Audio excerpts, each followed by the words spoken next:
Semana 1, eje temático, desde lo vivido, memoria de colectivos sordos. Esta semana se empezó a hacer un acercamiento poco a poco a la cultura sorda, teniendo en cuenta 5 temas centrales. En primer lugar, se empezó a hacer la diferenciación entre sordera y sorditud, confrontando ambos puntos de vista, teniendo el primero un enfoque médico, en el cual se hace énfasis en la discapacidad del sordo, y tomándola como una enfermedad que es necesario curar. Y el segundo, un enfoque en el cual se realzan las capacidades de la persona sorda, su cultura y su naturaleza visual.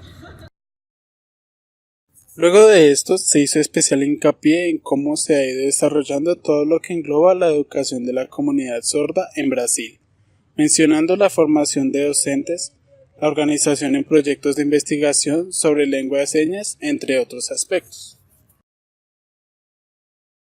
En segundo lugar, se habló sobre la Federación Colombiana Deportiva de Sordos, de su historia y participación en los sordolímpicos a lo largo de la historia. En cuanto a los deportes mismos, se nos habló de la necesidad de hacer parte de una liga en el caso de que una persona sorda desee ejercer profesionalmente uno.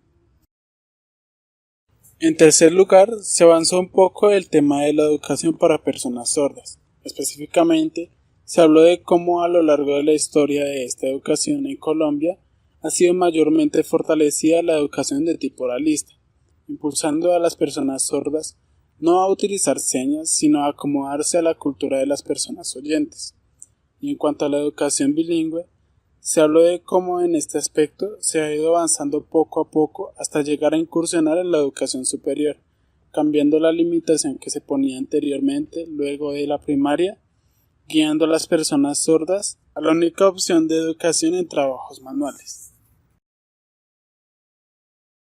Finalmente, se trató el tema del arte en la comunidad sorda junto a 3 talleristas hipoacúsicas que, en un primer momento, contaron su experiencia tanto en el sistema educativo como en la sociedad en general, y en un segundo momento enseñaron tanto a sordos como a oyentes diferentes técnicas de estampados.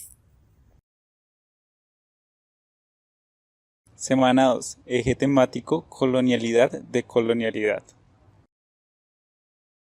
Con la presencia de Marian Rossi desde Brasil, se inició esta semana con la discusión de la planeación lingüística en cuanto a lengua de señas se trata. Se resaltaron 2 puntos importantes en relación a la necesidad de normalización de la lengua de señas. En primer lugar, desarrollar políticas lingüísticas de la lengua de señas permitiría brindarle un estatus para que sea vista de manera diferente por hablantes de otras lenguas y así se divulgue más y gane espacios en otros ámbitos comunicativos. El segundo aspecto se refiere a una unificación del discurso académico en lengua de señas. Cada vez es más el acceso de la comunidad sorda al ámbito de la educación superior y con ello surge la necesidad de un análisis lingüístico a la lengua de señas que permita la creación de un vocabulario más técnico para poder suplir estas necesidades académicas. Patty Jones presenta su trabajo investigativo Debates, experiencias y tiempo para decidir, que lo define como una coinvestigación ya que no se trata de la investigación a la niñez, sino con la niñez. Y desde allí lleva la reflexión que los estudios investigativos deben llevarse a cabo desde la misma comunidad sorda, considerando su perspectiva desde las experiencias de vida y teniendo en cuenta la línea autobiográfica de toma de decisiones de las personas sordas, desde donde se hace evidente el colonialismo ejercido por parte de la comunidad oyente.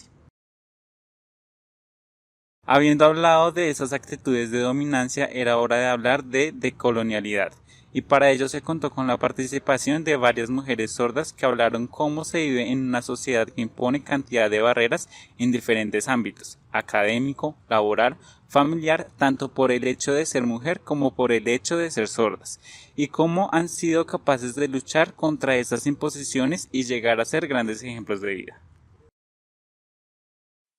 Semana 3, eje temático, las prácticas intelectuales situadas y la lengua de señas. Durante esta semana se abordaron tópicos como la planeación y políticas de la lengua de señas en el ámbito académico, la comunidad, cultura e identidad de las personas sordas. En la planeación y política de la lengua de señas se encuentra la planeación lingüística, un proceso articulado por 4 componentes: Corpus lingüístico, estatus, adquisición y actitud. El corpus lingüístico hace referencia a la estructura interna del idioma. El estatus es la imagen que se tiene de la lengua. La adquisición es el aprendizaje y la enseñanza del mismo. Y la actitud es la imagen que se tiene del mismo. Todos estos componentes llevan a la estandarización lingüística, uno de los propósitos de la planeación lingüística, usándose esta lengua estandarizada para una comunicación más amplia, siendo el caso de la comunicación de las personas de distintas regiones, manteniendo vivas las variaciones regionales de la lengua de señas. Por otro lado, en la lengua de señas, desde el punto de vista académico, se plantea la pregunta: ¿es necesario un discurso específico en el ámbito académico de la lengua de señas?